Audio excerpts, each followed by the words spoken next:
Let's do a quick review of how GA4 collects data.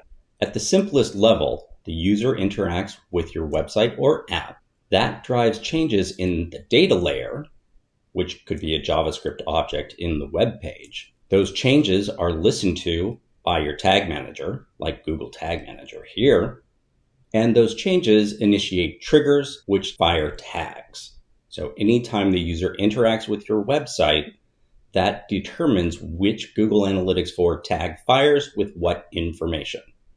When it comes to how the data is organized, Google Analytics follows a similar structure to Universal Analytics. There is an organization, that's your company. Then there is an account where we manage users. Within the account are one or more properties, and then within the property can be sub-properties. In distinction to Universal Analytics, we no longer have a concept of a view. We have a couple of different ways that we can tackle that use case, and it's either through sub-properties, but please bear in mind those incur an additional cost, or we can use filters in custom reports to recreate that functionality. When it comes to the types of data or the types of events that Google Analytics collects, there are those that do not require any custom work, and then there are those that do require custom work.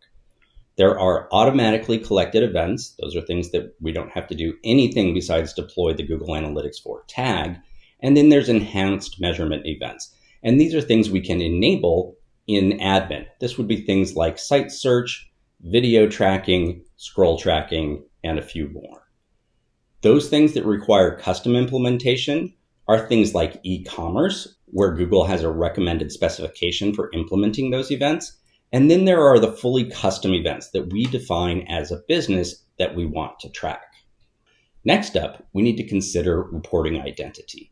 Reporting identity is how GA4 determines a unique user. There are 3 different reporting identities that we can use, and each of those identities uses between 1 and 3 identity spaces. So the simplest reporting identity is device-based. This is unique users based on the Google Client ID. In this scenario, a unique user is the equivalent of a machine and browser, so my laptop and Chrome. In the observed identity model, we look at both the device ID, that client ID, and our own first-party user ID to determine the unique user. So if your customers authenticate on the website, we can use that first-party ID to identify them across all of their devices.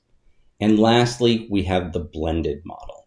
When you have consent mode enabled for your Google Analytics property, then Google will offer you the option of using modeled data because there are a certain number of your users who won't be tracked. They have denied tracking, they have disabled JavaScript, whatever the reason be, they are untracked, and Google can model that number of users in your reporting identity. So blended uses observed plus modeled data to arrive at a unique visitor count. Another concept we need to know is scope.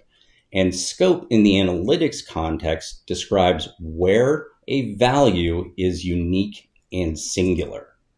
Well, what do we mean by that? Let's take a look at what the scopes are and some examples of things that live in those scopes.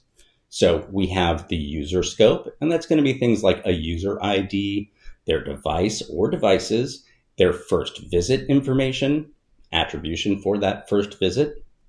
Then there's the session scope, and that's going to be things like session ID or landing page or session medium. Then we have the event scope. That'll be things like page title or event name, and metrics live in the event scope. Lastly, we have item scope. This is the equivalent of product scope in Universal Analytics. In the item scope, we're going to have things like item name, item price, and item category.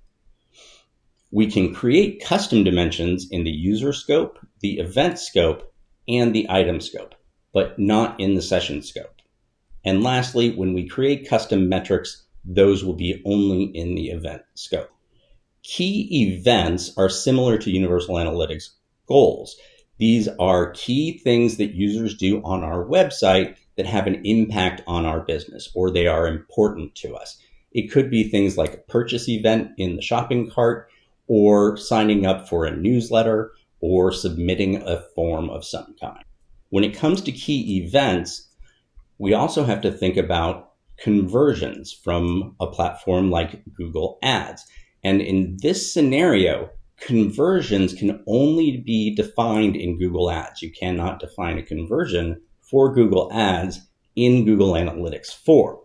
Now, when you define a conversion in Google Ads and it is based on an event or key event in its connected GA4 property, that conversion event automatically becomes a key event in GA4. And what that looks like is this. So we can define key events in GA4, and then we can define conversions in Google Ads. If those conversions are based on GA4 events, they become part of the GA4 key events list.